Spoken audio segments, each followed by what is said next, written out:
Bismillahirrahmanirrahim. Alhamdulillahi rabbil alamin. Wassalatu wassalamu ala asyrafil anbiya'i wal mursalin sayyidina wa maulana Muhammadin wa ala alihi wa sahbihi ajma'in.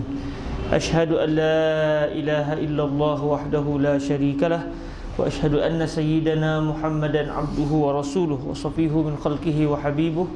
Addal amanah wa ballaghar risalah wa nasahal ummah wa kashafallahu bil ghummah.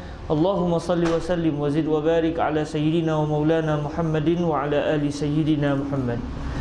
Amma ba'd. Alhamdulillah, syukur kita kehadrat Allah Subhanahu wa taala. Dengan keizinan Allah kita dapat bertemu pada malam bahagia ini untuk kita menyambung satu sunnah yang baik. Kita membaca satu kitab yang setakat ini yang diketahui adalah kitab terbesar yang terpanjang dalam ilmu hadis yang ditulis dalam bahasa Melayu. Semoga Allah memberkati Syekh Muhammad Idris Ibni Abdul Rauf Al-Marbawi yang telah berusaha keras untuk menyumbang bakti dalam menyampaikan ilmu hadis kepada masyarakat Melayu khususnya, dan semoga kita akan mengikuti jejak langkah beliau. Allahumma amin. Dan kalau sesahabat ada peluang ada masa balik ke Malaysia, pergilah ke Kuala Kangsar, pergi ke Kampung Lubuk Merbau, tanya orang Kampung Lubuk Merbau mana kubur. Dia petunjuk kubur di Kampung Lubuk tu, masuk je lah kubur tu. Bila masuk, sahabat akan jumpa di sikit je daripada masjid, jalan ke depan tu, di jalan nak ke kubur tu, lalu tepi masjid. Dalam kanan jalan, tuan-tuan akan nampak ada satu sembot. Ada satu sembot tulis kubur Syekh Idris Al-Marbawi. Duduk sana ziarah, baca Al-Fatihah, dan kita berdoa di situ. Orang soleh yang buktinya subhanallah, kitab ini bukan saja paling panjang setakat ini jumpai. Saya tanya sahabat-sahabat di Patani apa semua, ini antara kitab yang dibaca di pondok-pondok di Patani ya. Baik, kita akan beralih kepada bab yang seterusnya. Setelah kita bicara berkenaan dengan junub, orang junub nak tidur tapi tak nak mandi junub, kita masuk kepada tajuk berkenaan dengan kita bersalam dengan orang junub ni boleh ke? Boleh ke kita bersalaman dengan orang yang belum lagi mandi hadas besar? Dan sebelum kita masuk kepada bicara, sebagaimana biasa kita akan membacakan hadis yang telah dipilih oleh Syekh Muhammad Idris Ibn Abdul Al-Marbawi, yang beliau pilih daripada Sunan At-Tirmizi. Hadis yang berada pada nombor 101 berdasarkan cetakan yang ada pada kita. Bismillahirrahmanirrahim. Bisnadina ila sayyidina Syekh Muhammad Idris Ibn Abdul Rauf Al-Marbawi wa minhu ila al-Imam At-Tirmizi wa minhu ila sayyidina al-Imam Abi Hurairah an Abi Hurairah radhiyallahu ta'ala anhu anna Nabiy sallallahu alaihi wa alihi wa sallam laqiyahu wa huwa junub qala fan khanastu faghtasaltu thumma ji'tu faqala aina kunta aw aina dhahabta qultu inni kuntu junuba qala innal muslima la yanjus hasanun sahih.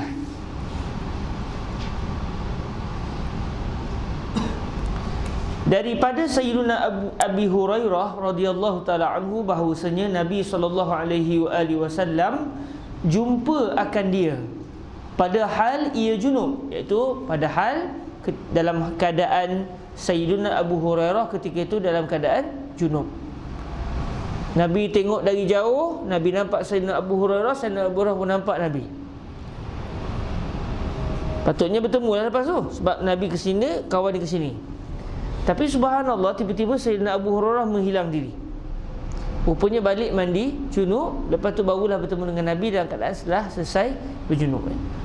Katanya, itu kata Sayyidina Abu Hurairah, maka menyimpang jauh-jauh aku. Sayyidina Abu Hurairah pun mengelak lari. Segan nak bertemu dengan Nabi dalam keadaan beliau sedang berjunub.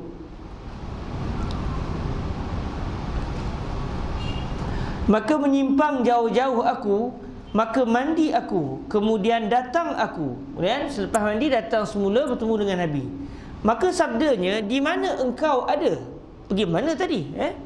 Atau di mana engkau pergi? Atau di sini adalah syakur rawi.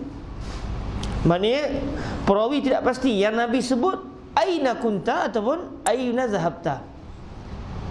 Ya imada ya imadah. Oleh kerana tak pasti maka didatangkan kedua-dua riwayat tersebut.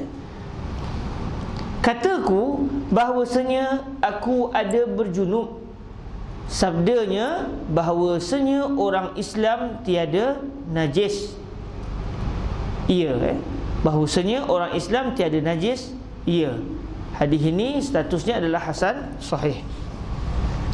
Baik, kita lihat apa yang didatangkan oleh Syekh Muhammad Idris Ibn Abdul Rauf dalam huraian beliau terhadap kitab ini, dalam bab ini. Babu ma jaa fi musafahatil junub. 449, bab yang telah datang ia pada menyatakan berjabat tangan orang junub. Kenapa Imam Tirmizi mendatangkan hadis ini? Sebab bila jumpa dengan Nabi akan bersalaman dalam keadaan Sayyidina Abu Hurairah berjunub. Jadi didatangkan bab ini kerana ianya berkait dengan kisah yang kemungkinan kalau Sayyidina Abu Hurairah bertemu dengan Nabi dalam keadaan berjunub, Nabi akan bersalaman dengan beliau dalam keadaan beliau berjunub. Okey, bab yang telah datang ia pada menyatakan berjabat tangan orang junub. Ketahuilah kiranya ya saudaraku, telah dikeluarkan oleh Tirmizi akan hadis yang menunjukkan Muslim itu suci tubuhnya, sama ada ia di dalam junub atau tiada junub. Maksudnya hadas besar bukan najis. Hadas besar adalah hadas yang menimpa seseorang dalam keadaan jasad orang Islam adalah tidak najis. Bahkan jasad orang bukan Islam juga tidak najis. Cuma kalau dia pergi lumur diri dia dengan najis, ketika itu dia jadi mutanajis. Sama ada ia di dalam junub atau tiada junub. Maka manakala suci ia di dalam junub, maka tiadalah apa menegahkan berjabat salam dengannya. Maka inilah hadis yang dikeluarkan oleh Tirmizi itu. Katanya an Abi Hurairah radhiyallahu taala anhu anna Nabiy sallallahu alaihi wa alihi wasallam laqiyahu wa huwa junub. Diriwayatkan daripada Abi Hurairah radhiyallahu taala anhu bahwasanya Nabi sallallahu alaihi wa alihi wasallam jumpa akan dia di jalan daripada beberapa jalan. Maksud dia Nabi bertemu dengan Sayyidina Abu Hurairah di salah satu jalan di Al-Madinah. Padahal Abi Hurairah di dalam junub. Qal fan khanastu faghtasaltu summa ji'tu. Kata Abu Hurairah, apabila aku nampak Rasulullah sallallahu alaihi wasallam dari jauh lagi, maka menyimpang aku daripadanya. Subhanallah. Di sini kalau kita lihat hadis ini ada juga diriwayatkan oleh Al-Imam Al-Bukhari. Ada juga, seingat saya, diriwayatkan juga dalam Sahih Al-Bukhari. Dan antara yang dikeluarkan oleh para ulama, di sini kita dapat belajar bahawa adab dalam menuntut ilmu, bertemu dengan orang saleh biar dalam keadaan kita ni suci daripada hadas dan najis. Walaupun Nabi sallallahu alaihi wasallam menyatakan bahawa seorang muslim itu tidak bernajis, itu dari segi hukum fiknya. Namun dari segi adabnya, bila kita bertemu dengan orang-orang soleh, eloknya kita datang dalam keadaan tidak ditimpa hadas. Apatah lagi kalau kita dalam majlis ilmu, walaupun tidak wajib. Baik, Nabi suruh ke Sayyidina Abu Hurairah buat begitu? Tidak. Tapi atas dasar adab. Adab ni dia akan menyebabkan seseorang itu dia akan melakukan perkara yang lain daripada yang lain.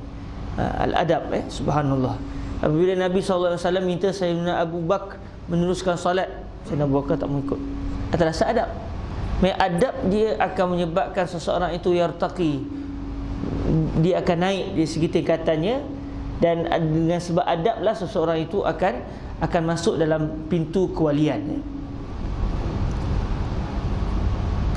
Kata Abu Hurairah, apabila aku nampak Rasulullah sallallahu alaihi wasallam dari jauh lagi, maka menyimpang aku daripadanya dan tiada aku pergi berjabat salam dengannya, kerana sangkaku dan fahamku orang yang junub najis tiada boleh bercampur dengan orang yang suci. Ini kefahaman daripada Syekh Idris Al-Marbawi terhadap tindakan Sayyidina Abu Hurairah tadi. Tapi dalam teks hadis tak disebutkan dengan jelas bahawa itulah sebabnya. Mungkin Sayyidina Abu Hurairah buat adalah sadap, contoh.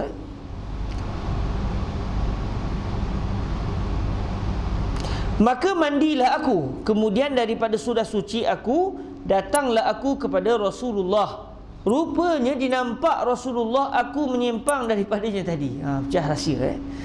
Manakala datang aku kepadanya, faqala aina kun au aina zahabt.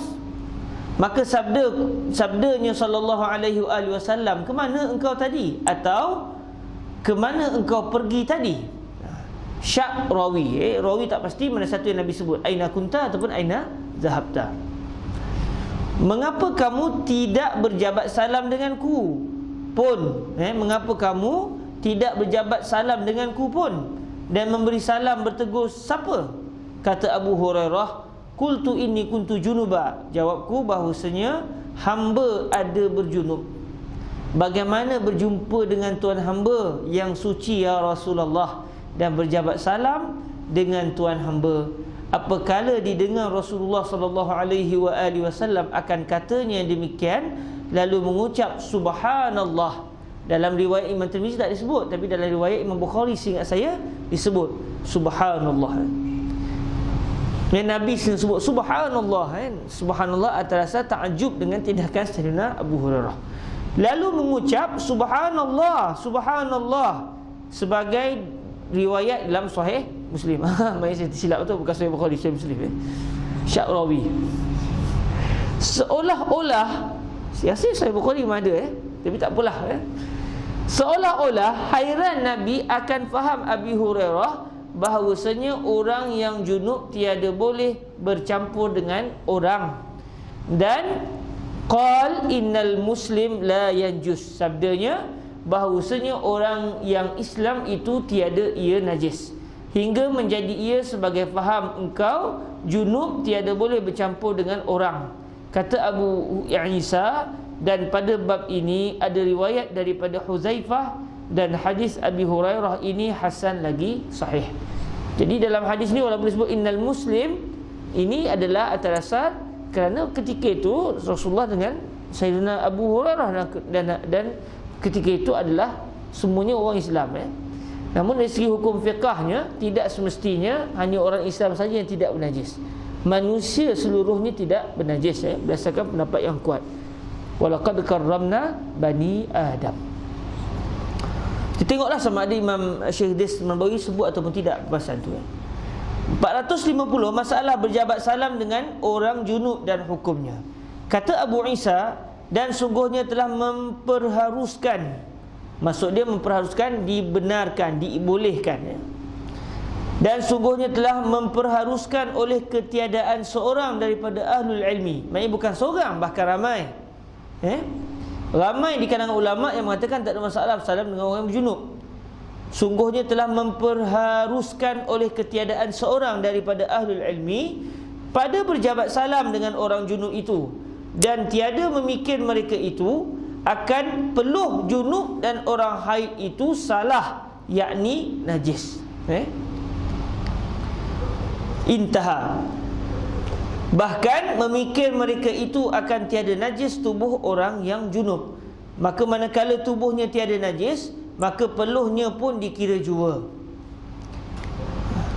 Bahkan subhanallah, peluh binatang pun tidak najis, melainkan binatang itu anjing dan babi, dan juga anak beranak mereka berdua. Selain daripada itu, semua binatang adalah tahir dan peluhnya juga adalah tahir. Bahkan air mani binatang, sama ada halal dimakan atau tak halal dimakan, juga adalah tahir, berdasarkan pendapat yang kuat dalam mazhab kita lah. Walaupun ada khilaf dalam bahasan tu. Mereka yang mani anjing, mani babi, dan juga anak beranak mereka.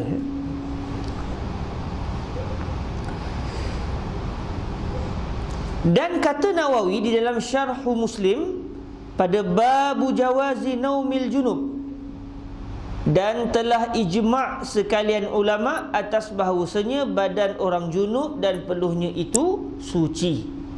Baik. 451 masalah muslim itu suci hidup dan matinya. Kata Nawawi, bermula hadis di dalam masalah 449 itu ialah asal yang besar. Asal di sini maknanya wal aslu fihi qabla al-ijma' qauluhu ta'ala kaza wa kaza wa qaulu Rasulillah sallallahu alaihi wasallam. Jadi al-aslu di sini apa maknanya? Ya, jangan takut. Salah tak apa, salah kena marah. Dalil al-aslu sini adalah dalil. Sebab kalimah asalnya ada banyak makna. Jadi antaranya adalah ad-dalil. Wal aslu fihi qabla al-ijma' qauluhu ta'ala kaza wa kaza. Asal juga bermaksud maqis alaih dalam perbahasan qiyas.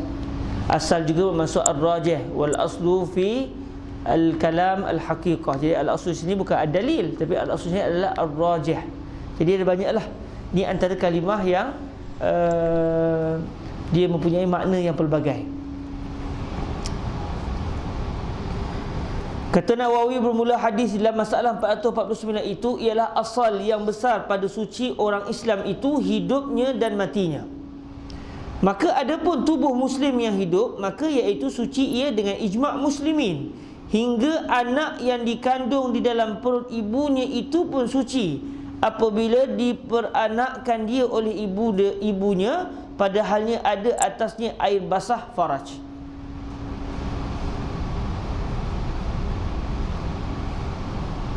Gharib, ayat ni gharib Maka adapun tubuh muslim yang hidup, maka iaitu suci ia dengan ijma' muslimin. Hingga anak yang dikandung di dalam perut ibunya itu pun suci apabila diperanakkan dia oleh ibunya, padahalnya ada atasnya air basah faraj. Jadi sekiranya, yang saya fahamlah, sebab di sana dia ada istilah ratbul faraj. Orang perempuan tak ada. Senang cerita. Kalau saya cerita ni, kawan-kawan cepat kahwin lah. Maknanya kemaluan wanita itu dia biasanya basah. Basah bukan ada air, dia lembab. Kalau nisbah pada kita, iaitu iaitu pada kemaluan zakar kita itu, di bahagian lubang itu kalau kita pasang, dia kadang-kadang lembab. Dia tak ada air. Kalau ada air itu najis. Lembab. Jadi bila bayi itu keluar, astagfirullahalazim, bila bayi itu keluar daripada faraj seorang wanita, maknanya dia akan terkena basahan faraj itu. Itu yang saya faham daripada petikai ini. Kerana biasanya, cuma itu jarang berlaku. Biasanya kanak-kanak yang keluar, dia akan keluar sekali dengan darah. Dia akan keluar sekali dengan air ketuban, air ketuban wanita. Jadi anak itu sebenarnya, berdasarkan ikut kaedah yang kita faham, adalah mutanajis. Bukan zatnya itu najis, tetapi dia telah terkena najis. Jadi ucapan Al-Imam An-Nawawi di sini, wallahu a'lam, kalau kita murajaah nuskhah, kita boleh tengok baliklah. Namun secara kasarnya, la'alla yang dimaksudkan oleh Al-Imam An-Nawawi adalah merujuk kepada anak yang lahir dalam keadaan dia lahir tanpa darah. Maknanya tak kena darah langsung, dan dalam masa yang sama tak kena juga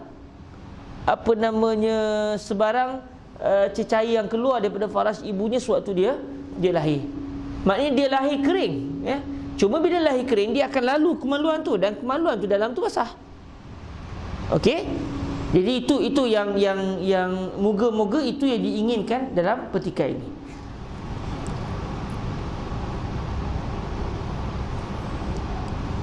Maka adapun tubuh muslim yang hidup, maka iaitu suci ia dengan ijma' muslimin. Hingga anak yang dikandung di dalam perut ibunya itu pun suci apabila diperanakkan dia oleh ibunya, padahalnya ada atasnya air basah faraj. Itu yang saya faham, wallahu a'lam. Kata ashab kita, ialah suci dengan ijma' muslimin. Katanya, dan tiada datang padanya perselisihan yang ma'ruf. Yang ini merujuk kepada masalah orang muslim yang hidup itu adalah suci. Lihat masalah 439.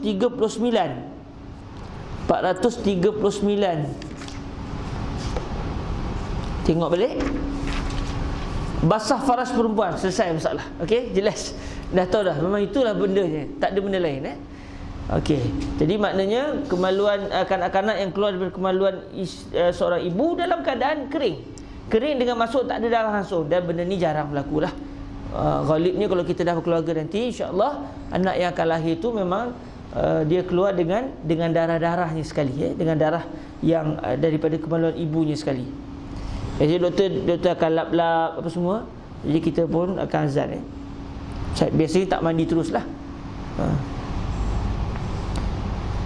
Tapi kalau di Mesir dia akan mandikan terus. Saya dapat baby saya mula-mula Fatimah tu, dapat tu dah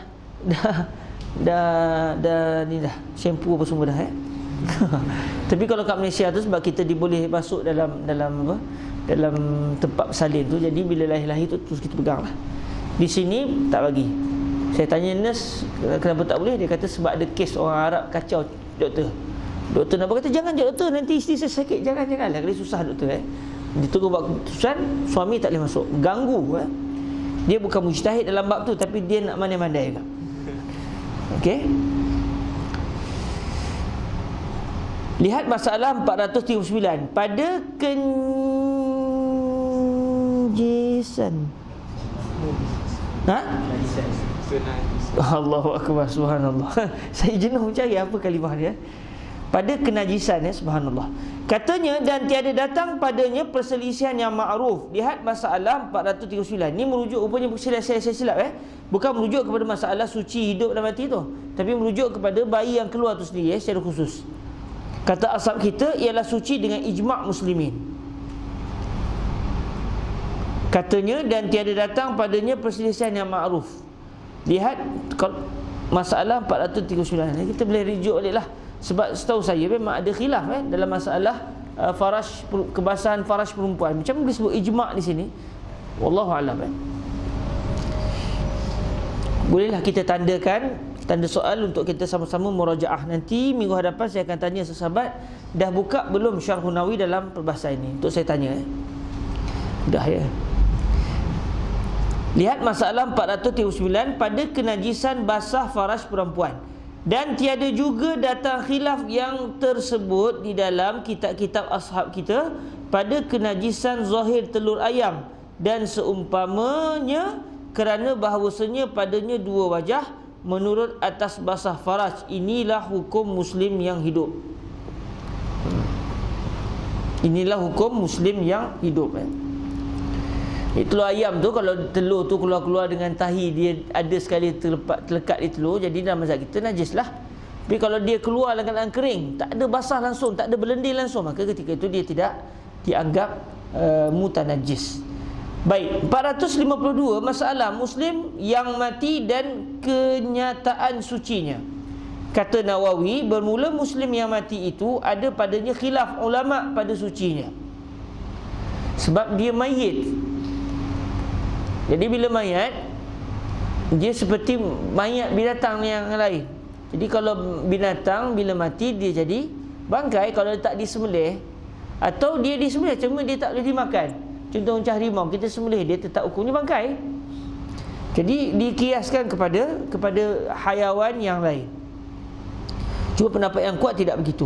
Kata Nawawi, bermula muslim yang mati itu ada padanya khilaf ulama pada sucinya. Dan bagi Syafi'i padanya dua qaul. Bermula yang sahih daripada keduanya bahawasanya ia suci.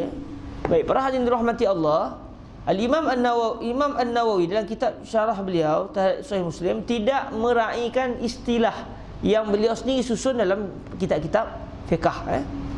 Kalau kita perasan ada dua qaul. Bermula yang sahih. Sedangkan kalau istilah as-sahih dalam mazhab al-Imam Asy-Syafi'i yang ditulis oleh al-Imam An-Nawawi sendiri, as-sahih itu dia bukan istilah untuk pandangan Imam Asy-Syafi'i. Sebaliknya as-sahih, al-asah adalah merupakan istilah yang ditujukan kepada ucapan dan juga pandangan ashab al-Imam Asy-Syafi'i, ashabul wujuh dalam mazhab kita. Jadi kalau ikut istilah betulnya, tak boleh guna istilah bermula yang sahih. Dia sama ada bermula yang masyhur atau bermula yang azhar. Sebab bila sebut masyhur dan juga azhar, itu baru merujuk kepada istilah Al-Imam An-Nawawi terhadap pandangan Al-Imam Asy-Syafi'i. Jadi kalau kita perasan memang peringkat awal saya juga agak terkejut kenapa Imam Nawawi tidak menggunakan istilah tersebut. Jadi kalau kita rujuk kitab Syarhun Nawawi ala Sahih Muslim adalah antara kitab awal yang ditulis oleh Al-Imam An-Nawawi.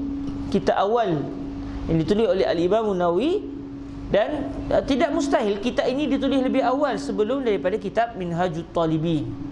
Jadi dalam kitab Minhajut Talibin, Al-Imam An-Nawawi mencipta satu istilah yang sebelum daripada beliau, istilah itu walaupun digunakan tetapi bukan dengan maksud yang digunakan oleh Al-Imam An-Nawawi. Jadi mungkin saya sebut ni takut nanti sahabat yang tengok macam mana Imam Nawawi ni.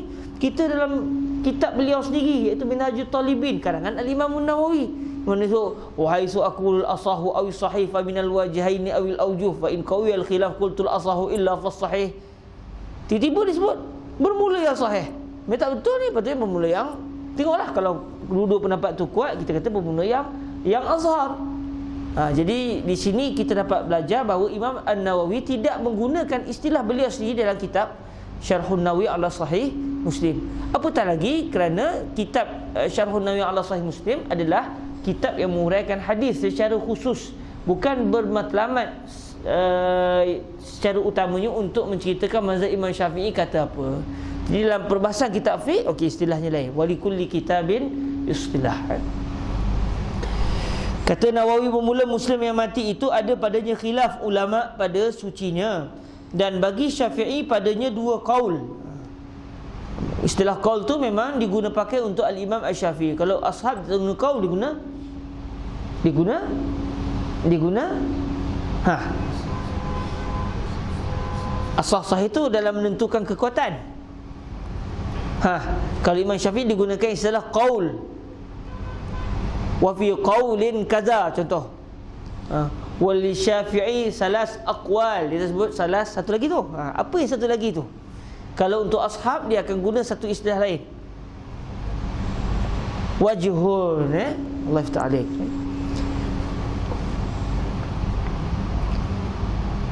Walaupun mana dari segi hakikatnya sama je.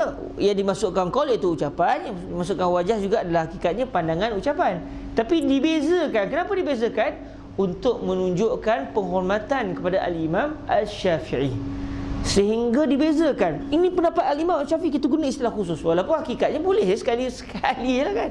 Tapi dah, para ulama kita mereka mengagungkan Al-Imam Asy-Syafi'i kerana beliau adalah merupakan tokoh, adalah pengasas mazhab, dan dalam masa yang sama beliau adalah seorang mujtahid mutlak.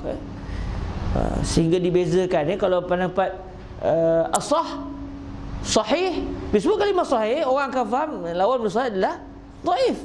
Jadi oleh kerana lawan kepada sahih adalah dhaif, atau lebih tepatnya lawan kepada sahih adalah muqabilu sahih, yang mana bila sebut kalimah sahih segi bahasa orang akan faham sahih, sahih itu sahih betul lah, lawannya pendapat tak betul.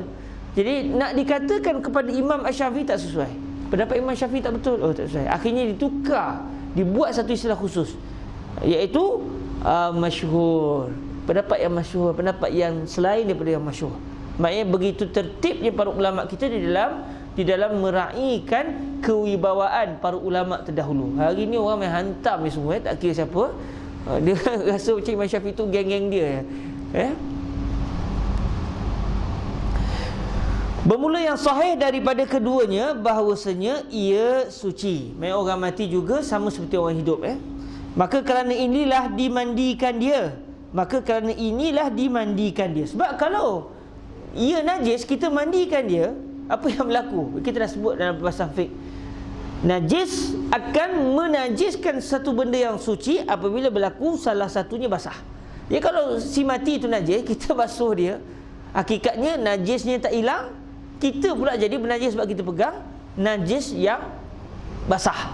Jadi bila diizinkan kita untuk memandikan jenazah, dalam masa yang sama tidak diwajibkan pula untuk kita basuh tangan. Walaupun disunatkan untuk kita mandi selepas tu, tapi disunatkan, tidak diwajibkan. Maka ini menunjukkan bahawa jasad si mati tidak najis. Billahi alaikum, saya tak pernah fikir benda tu.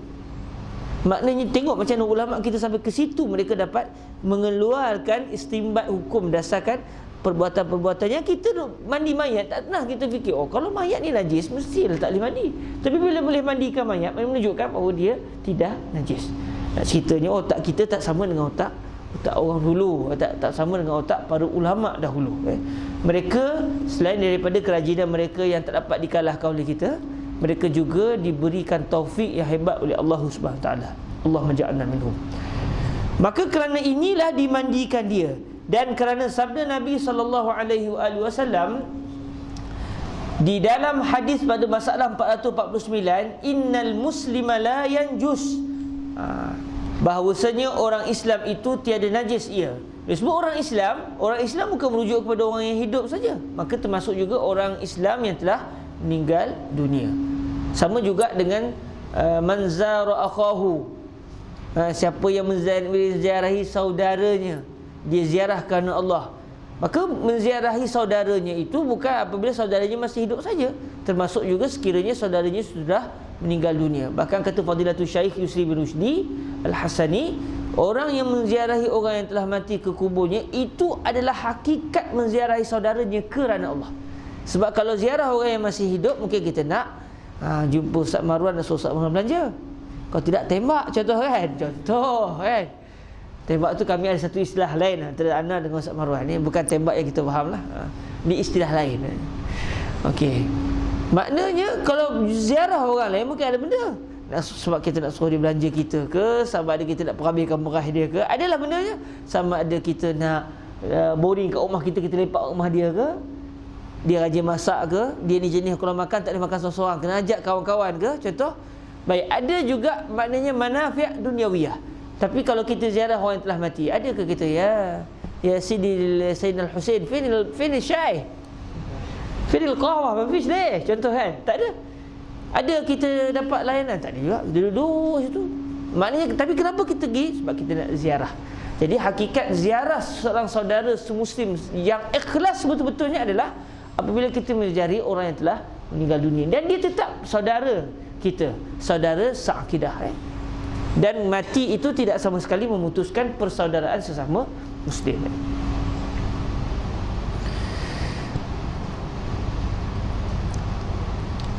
Innal muslima la yanjus, bahawasanya orang Islam itu tiada najis ia. Dan telah menyebut oleh Bukhari di dalam sahihnya, diriwayatkan daripada Ibnu Abbas radhiyallahu anhuma, hal keadaannya ta'liq, al muslim la yanjus hayyan wala mayyita. Boleh juga dibaca maita, dari segi bahasanya lah. Tapi saya tak tahu riwayatnya sama ada maita ataupun mayyita, kena cek balik. Tapi dalam Al-Quran kedua-duanya datang dengan qiraat maita, mayyita, kedua-duanya sama. Bermula orang Islam itu tiada najis ia, hidupnya dan tiada matinya. Jadi hadis ini ada dalam Sahih Bukhari, dalam keadaan hadis itu didatangkan oleh Imam Bukhari secara ta'liq. Memang tak disebutkan sanad. Wa Rubi qala hadatsana Al-Humaydi qala hadatsana Abdullah, tak disebut sampai kepada Rasulullah. Tu disebut qala Rasulullah. Jadi ini namanya hadis mu'allaq, dan kita pun dah belajar dalam ilmu mustalah hadis dengan Syekh Wahid apa dia hadis mu'allaq, kan? Hadis mu'allaq tu apa? Dan para ulama kita sebut hadis mu'allaq Imam Bukhari juga Imam Muslim adalah sahih. Walaupun hakikat hadis mu'allaq itu, kalau semata-mata hadis mu'allaq, dia adalah hadis dhaif kerana tak diketahui sanadnya. Namun mu'allaq sahih Al-Bukhari juga sahih Muslim adalah sahih, kerana Imam Al-Bukhari juga Al-Imam Muslim meletakkan syarat bahawa hadis yang akan beliau datangkan dalam kitab ini adalah hadis sahih. Dan para ulama kita pun mula mencari hadis mu'allaq dalam Sahih Bukhari, akhirnya mereka mendapati sanad bagi hadis yang mu'allaq tersebut. Jadi ada sanad. Inilah hukum muslim. Masalah kafir tiadakah suci hidup dan matinya? Alhamdulillah, baik kita jumpa juga masalah ni. Masalah kafir tiadakah suci hidup dan matinya? Sebab hadis Nabi innal muslim, seakan-akan difahami daripada sini secara mafhum mukhalafahnya, ghair muslim najis. Kafir tiadakah suci hidup dan matinya? Kata Nawawi, bermula kafir itu pada suci dan najisnya, iaitu seperti hukum muslim inilah mazhab kita dan mazhab jumhur daripada salaf dan khalaf. Baik muslim ke tak muslim ke, semuanya tidak najis, kerana kedua-duanya adalah sama dari segi kemanusiaan. Dan adapun firman Allah Ta'ala Azza wa Jal, innamal musyrikuna najas, hanya segala kafir musyrik itu najis, maka dikehendaki dengan najisnya ialah najis i'tiqad serta diluati. Serta diluati. Maksudnya yang dimasukkan najis tu najis segi i'tiqad, najis segi perangai. Huduh perangai tu, keyakinan dia yang mensyirikkan Allah ni jijik, jadi dinamakan sebagai najis. Bukan dia tu bernajis, bukan dia tu sama seperti anjing dan babi, bukannya dikehendaki akan anggotanya itu najis seperti najis kencing dan tahi dan seumpama keduanya. Okey. 454, masalah air liur, peluh dan air mata sucikah? Ni semua kita tahu jawapan ni, tapi maknanya kita baca secara terperinci dan akhirnya masalah ni akan sabit dalam zihni kita. Masalah air liur, peluh dan air mata sucikah? Kata Nawawi, manakala sabit suci anak Adam muslim, ada ia atau kafir, main muslim ke tak muslim ke, semuanya suci. Bacalah masalah 451, 452, 453 yang telah dibincangkan sebelum ni. Maka peluhnya dan air liurnya dan air matanya suci semuanya, sama ada ia berhadas atau junub atau haid atau nifas. Maka ini sekaliannya dengan ijma' muslimin. Lihat masalah nombor 455 lagi, salah yang setelah kita nak baca ni.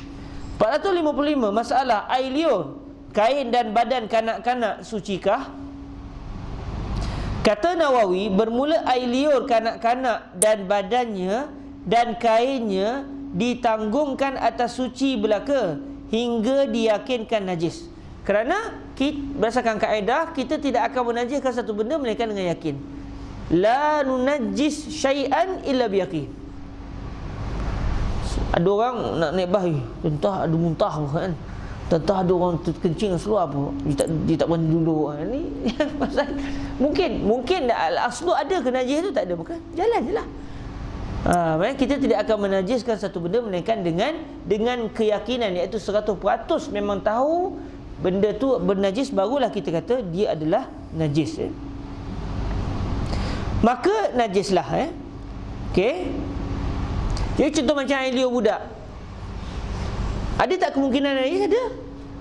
Dia budak, tak erti apa, entah makan benda yang haram. Dia pergi rumah Cina contoh, tiba makan cibak kan, makan babi, air liur dia jadi mughalazah lagi kira patutnya. Masalahnya kita tak nampak boleh najis tak air liur dia. Jadi kalau kita dokong ni tiba mengalir air liur kena ke kita, adakah perlu dibasuh baju? Tidak. Kerana al-aslu adamun najasah illa biyaqin. Bila belajar fiqh ni kita jadi tenang je, pergi mana pun relax je. Kalau tidak jadi was-was. Setengah orang tu sampai begitu sekali, tak nak berdiri, takut sini pernah orang terkencing ni, berjalan pun takut. Allah, susah dia tak boleh hidup atas dunia ni. Dia kena terus ke syurga je baru selesai. Sebab di syurga tak ada najis. Takut di syurga pun was-was lagi. Moga-moga Allah Ta'ala selamatkan kita daripada penyakit was-was ni.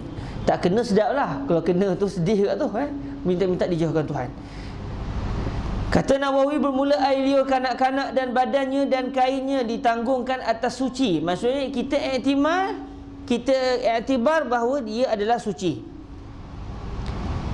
atas suci belaka hingga diyakinkan najis, maka najislah. Dan nampak betul air liur dia itu keluar sekali dengan dia, contoh dia tengok, ya Allah apa benda ni, rupanya tikus. Contohlah, tikus mati, digenggam tikus tu, mati kawan tu, jadi bangkai, air liur pun keluar, maka barulah kita sah-sahlah air liur dia najis. Tapi kalau tak ada, tak nampak, ya, rasa-rasa tak ada. Apakala dihukumkan suci, haruslah semayang pada kainnya dan makan sertanya daripada segala makanan yang cair apabila dicepuhkannya.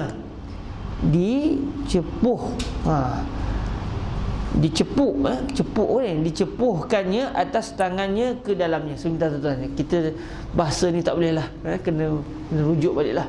Qala diwan, cepuh, kita cepuk lah, cepuk ni, itulah. Kita tengok apa maksud dia. Bismillah. Kita belum ada lagi gharib, apa namanya, Bahrul Mazi. Okey, Ustaz Marwan boleh tulis tu, Gharibu Bahrul Mazi.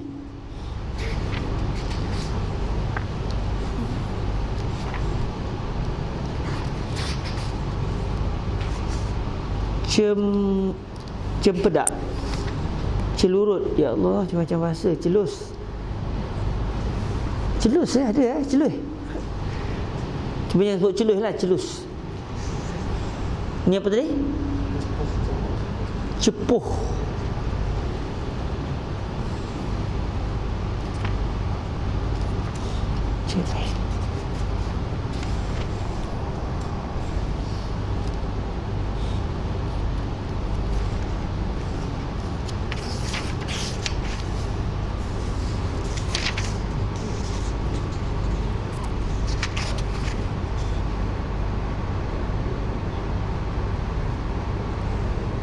Mencelup.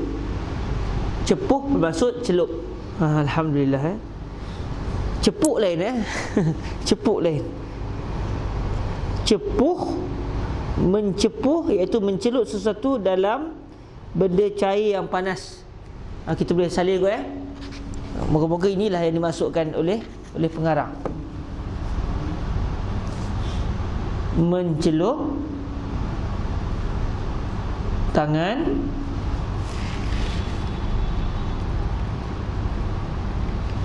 bukan tak semedi tangan, mencelup sesuatu. Mencelup sesuatu dalam benda cair yang panas. Dalam benda cair yang panas. Qalahu diwan. Okey. Apakala dihukumkan suci, haruslah sembahyang pada kainnya. Budak punya kain kita pakai, kalau muatlah dan makan sertanya daripada segala makanan yang cair apabila dicepuhkannya akan tangannya ke dalamnya. Kalau tangan dia, kalau kita hukum tangannya najis, masuk dalam air, menajislah air tu, najislah makanan. Tapi kita boleh makan makanan yang dia pergi celepuk-celepuk tangan dia ke dalam air tersebut. Dan bermula dalil semua ini ialah daripada hadis dan ijma' yang masyhur, wallahu a'lam. 456 masalah menghormati ulama dan orang yang berilmu. Kata Nawawi, dan pada hadis ini dan pada hadis di dalam masalah 449 itulah dalil atas sunat menghormatkan ulama dan guru-guru. Maulah bersopan dan berlemah lembut,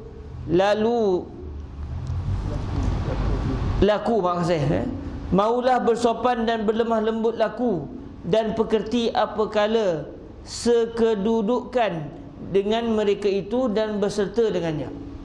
Janganlah buat seperti orang yang tiada mempunyai pelajaran sebagai orang ulu dengan laku yang kasar dan cakap yang keras dan suka bertegang merih. Bergaduh ni, tegang merih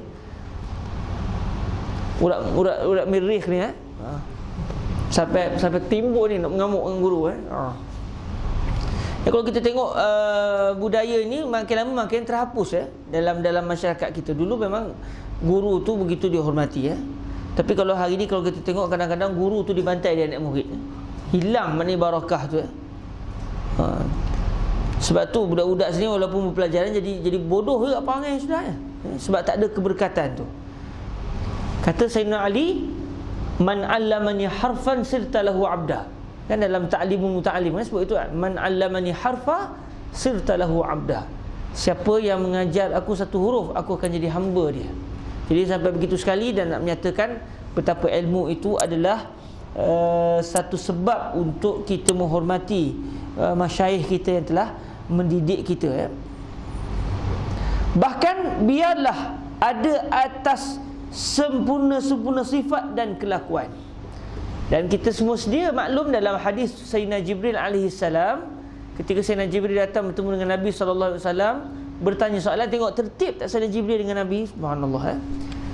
Hatta jalasa ila Nabi sallallahu alaihi wasallam, jalasa fa asnada rukbatayhi ila rukbatayhi, rukbatayhi ila rukbatayhi, sampai belaga lutut.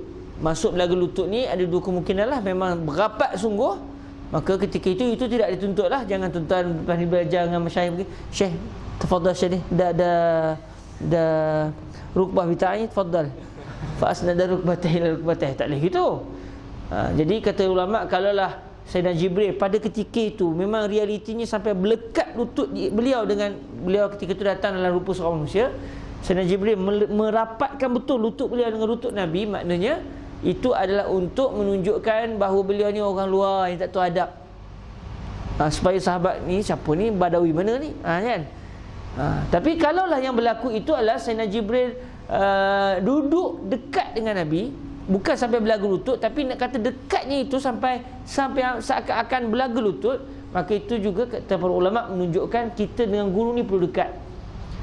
Kalau mengajar contoh kat Malaysia, ni guru tu utara seorang, selatan seorang, timur seorang, barat daya jauh sana seorang, seorang belakang tiang, itu semua tak berkat tu.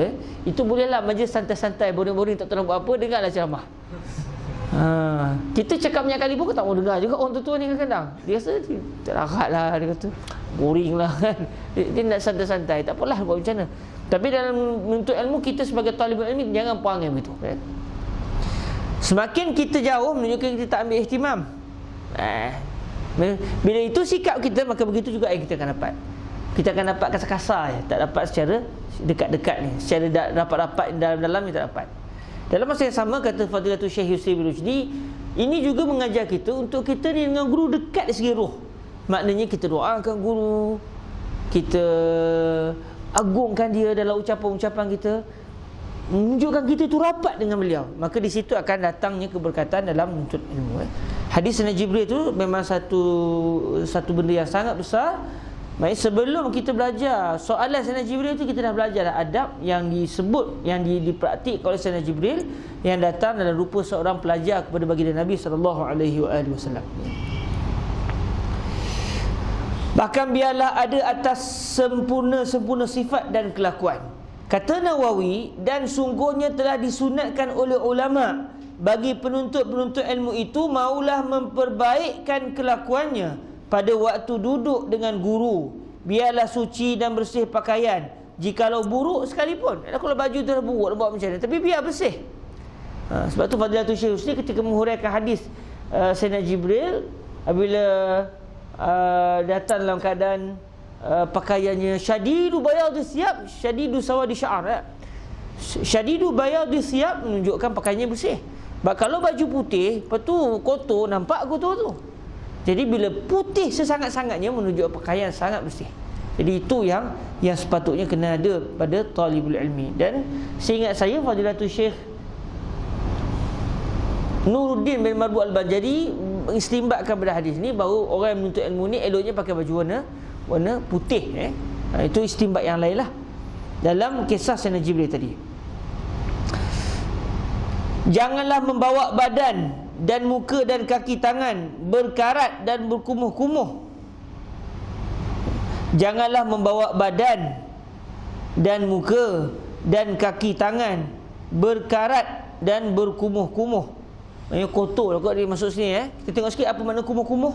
Yang kita tahu kumuh-kumuh ni kumuh tapi bahan tengok tali ijtihad IJK KL kompromi kumuh LOPQRSTU kurung QRM kurambit kuntum kul LM kumin berkumuh-kumuh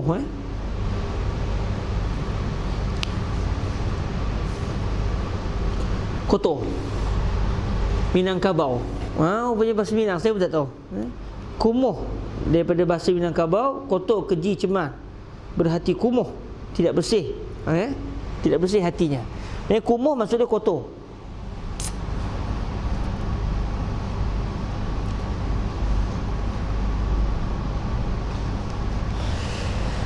Tangan berkarat. Berkarat ni besi, tapi nak ceritanya begitulah tasbihnya. Besi berkarat, kotor lah maknanya. Maka tangan ni dengan tak basuh lagi, berdebu, entah pegang benda, cikgu pun tengok, alamak, kan? Jadi hilang fokus. Dan pakaian berketopeng. Dah ketopeng pula. Cari kejap. Tapi subhanallah, kitab ni kaya dengan bahasa Melayu. Sebab tu ketika saya tahqiq kitab Ar-Ramazi ni, antara benda yang saya dapat ambil dari kitab Ar-Ramazi ni, kitab ni menjaga bahasa. Dan tak mustahil Kamus Dewan ambil dari sini. Sebab ini lebih awal Kamus Dewan, kan? Ini tak mustahil Kamus Dewan ambil daripada kitab ini sebagai salah satu masdar mereka untuk mencari bahasa-bahasa Melayu lama. Ketopeng. Apa dia ketopeng?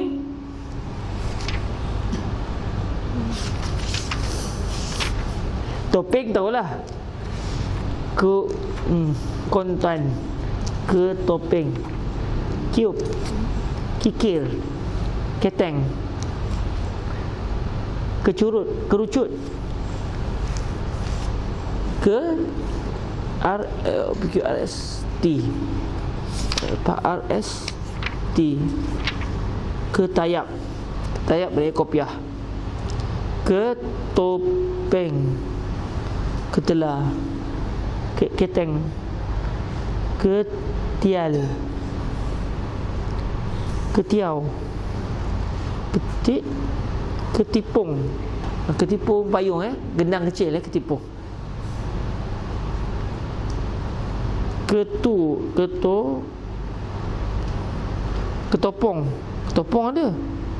Ketongkeng. Ketongkeng ada.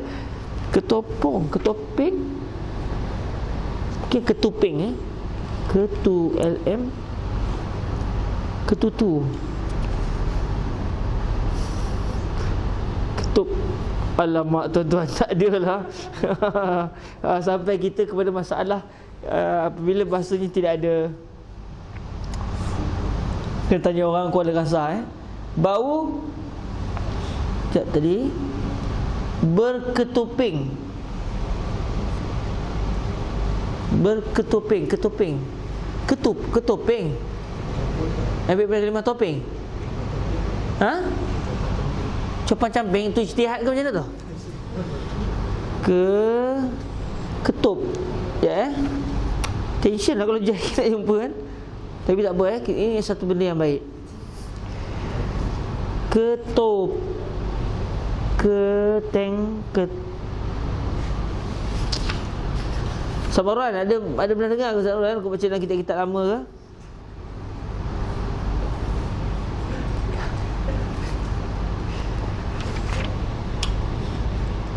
Ketopong ada, ketoprak ada, ketoprak, ketut. Ketut maksudnya kecil, Ketot daripada kalimah itu. Ketopeng, ketoyong ada. Ketu. Allahu Akbar, Tak apa, kita tanyalah. Saya akan cuba usahakan kita cari apa makna kalimah ketopeng. Kita tanya orang Kuala Kangsar, orang tua-tua selalunya ni. Alhamdulillah kita baca. Kalau tidak, tak jumpa kalimah ni. Tapi kalau kebetulan ada sahabat yang tahu maklum, sebab antara masalah kita kitab ini, dari segi bahasanya ada yang tak dimasukkan dalam Kamus Dewan. Wallahu a'lam lah. Ketopeng tu apa maksudnya?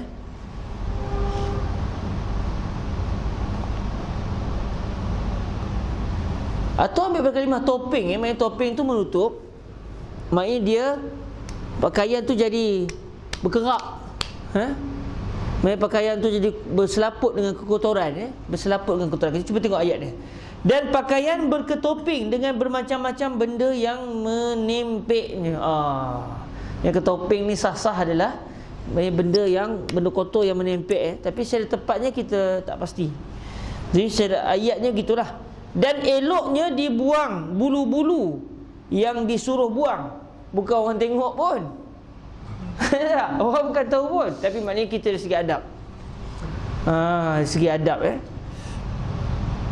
Ada satu kisah saya baca di internet, tak ingat siapa cerita. Ada seorang ulama Azhar juga, anak murid setengah syekh mengajar tu, dia kerja nak sugi. Ni syekh tengah macam ni pun. Syekh kata berhenti lah tengah mengajar. Syekh, ni sunnah Syekh. Ni sunnah. Syekh nak tolak sunnah. Syekh kata antara sunnah Nabi juga adalah cabut bulu ketiak. Cabut sekarang. Cabut sekarang. Terkejut kawan tu kan. Tak sangka Syekh tu begitu cepat dia dalam iktiraf. Maksudnya ada, ya memang sunnah, tapi bukan sunnah nak tunjuk kat orang. Tengok keadaan lah. Kalau keadaan tu tak sesuai, tak perlu buat. Contoh sahabat saya pun ikut sunnah ni, dah ada halang ni, belum buat lagi. Seorang-seorang cabut. Tak kena lah dengan majlis tu Kadang-kadang ada masyayikh kita, Allah Ta'ala bagi dia satu kelebihan yang cepat dari segi iktiraf. Dari segi nak patahkan hujah tu sangat senang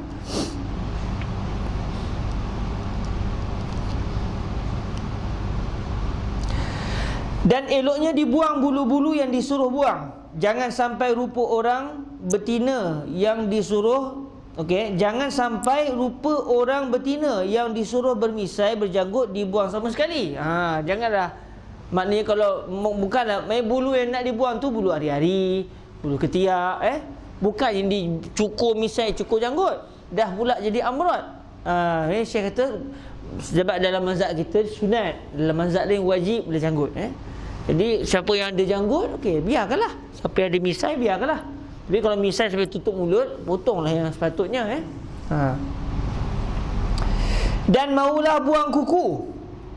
Jangan ditaruh cangkal. Ditaruh cangkal. Cengkam tahu. Macam Cina. Semacam Cina.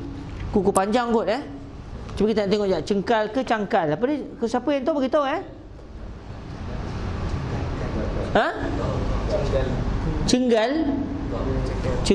Bukan cangkal Apa dia cenggal? Pun tak tahu juga Tak masalah sahabat, saya memang baca terus kita study Ini majlis murajaah, bukan majlis meledah kitab Canggal. Ya imam canggal, ya imam cenggal. Ya imam cenggel. Dia dua tu kemungkinan tu Tetap saya cari satu dulu. Canggal.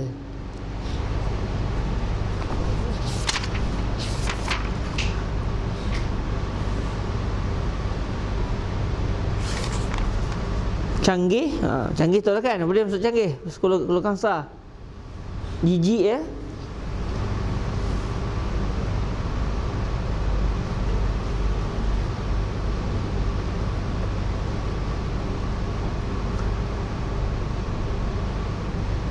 Canggal, puteri, sejenis tumbuhan.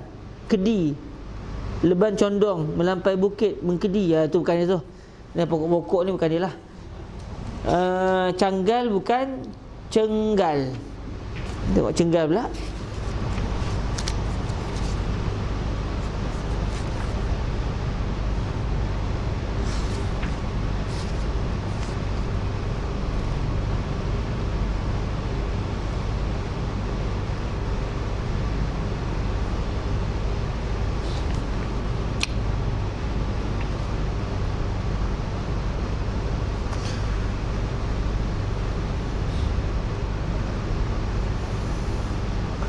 Tak ada.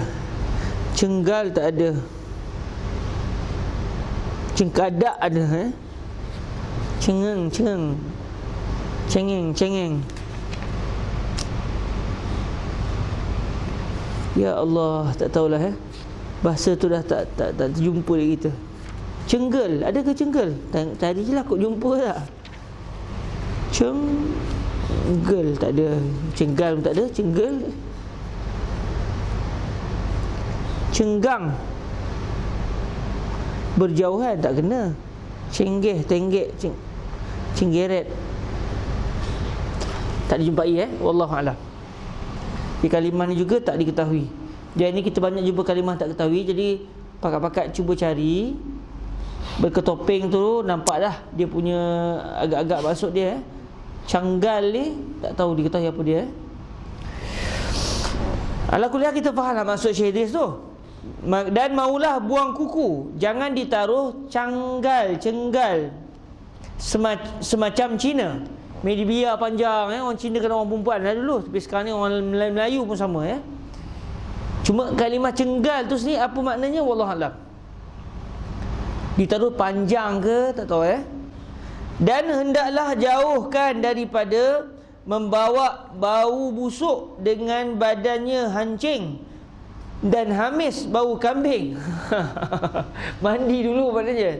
Dari segi hukum fiqh pun begitu bila kita nak ada dalam majlis-majlis orang ramai, kita disunatkan mandi supaya kita tidak mengganggu orang lain. La darar wala dirar. Dan jauhkan daripada pakaian-pakaian yang berkumuh-kumuh. Kita tahu lah kumuh tu yang kotor Jauhkan daripada pakaian-pakaian yang berkumuh-kumuh, yang benci semua manusia mendekatnya, dan lain daripada itu. Begitu jugalah dengan adab-adab lain dalam majlis ilmu Maka bahawasanya memperelok-elok diri sebagai suruh syarak itu ialah setengah daripada membesarkan ilmu dan ulama. Yang kita buat ni terasa apa? Ta'zimul ulama wa ta'zimul ilm. 457 masalah guru menegur murid. Kata Nawawi, dengan hadis yang di dalam masalah 449 itulah dalil atas adab orang alim dan guru apabila nampakkan murid atau orang yang menurut katanya itu memperbuat satu perkara yang ditakutkan ianya menyalahi jalan betul, maulah ditanya akan dia, dan apabila tiada betul dan menyimpang ia daripada jalan betul, hendaklah tegur dan katakan, ajarkan padanya dan tunjukkan supaya kembali ia kepada hukum Allah. Wallahu a'lam. Jadi ini sikap guru lah. Guru ni tujuannya mendidik, membetulkan kesilapan murid. Dalam masa yang sama, maknanya seorang guru dalam menegur murid juga kena tengoklah, janganlah sebabkan dia diberikan izin untuk membetulkan murid, dia main betul dalam keadaan sampai memalukan murid dan sebagainya. Dia kena jaga jugalah. Maknanya ada adab dia sebagai guru, begitu juga murid. Baik, wallahu a'lam. Kita berhenti setakat ini dahulu insya-Allah. Dan ada rezeki kita akan masuk kepada babu majaa fil mar'ah tara fil manami misla ma yara rajul. Sikit-sikit subhanallah hampir setengah dah jilid pertama kita baca insya-Allah. Mungkin dalam 5 tahun 6 tahun lagi kita akan khatam ke seluruh kitab. Tak apa, mana yang dapat daripada kita duduk rumah, walaupun kata baca kat rumah boleh, saya cabar boleh baca kat rumah. Walaupun tahu kalimah ni tak terbaca, kita duduk contoh macam saya kat rumah nak baca sikit, anak kacau, anak kata baba yak-yak, dah kena basuh, contoh.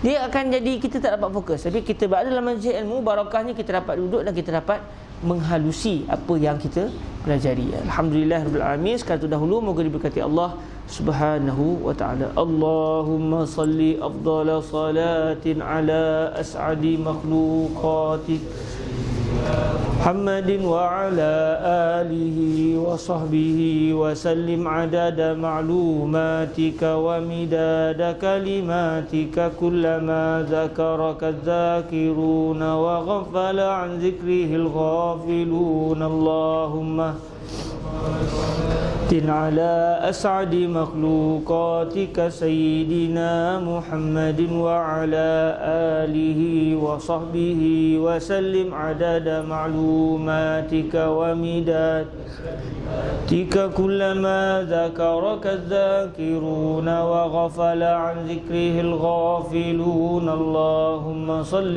أفضل صلاة على لمخلوقاتك سيدنا محمد وعلى آله وصحبه وسلم